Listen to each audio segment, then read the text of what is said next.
Иако во петокот, персоналните асистенти и негователите на лицата со попреченост требаше да ги добијат надоместоците од по 17.000 денари, што не им се исплатени од јуни наваму, тоа не се случи.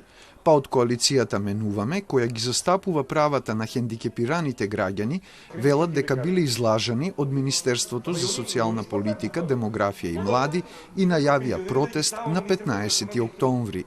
Излажа една категорија на лица со попречености, кои како се зависни од таквите компензациони права, иако знаеме дека тие компензациони права не може нивде ги вратат очите, рацете и нозите.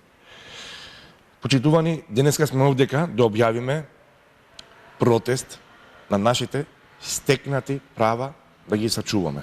Алишан побара и оставка од министерот за социјална политика, а до премиерот Мицкоски апелираше дека со неисплаќањето на личните асистенти, лицата со попреченост се казнети.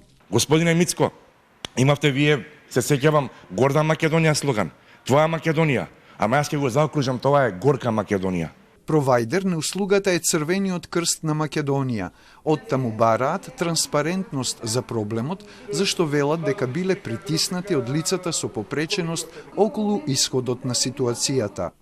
Тука се луѓето кои што ги користат услугите и ние се наоѓаме во една многу тешка ситуација кога не знаеме каков одговор да дадеме понатаму. А од ресорот социјална политика велат дека по консултација со Министерството за финансии добиле потврда дека исплатата на надоместоците за личните асистенти ќе се реализира денеска. Таа ќе ги опфати за останатите надоместоци за јуни, јули и август.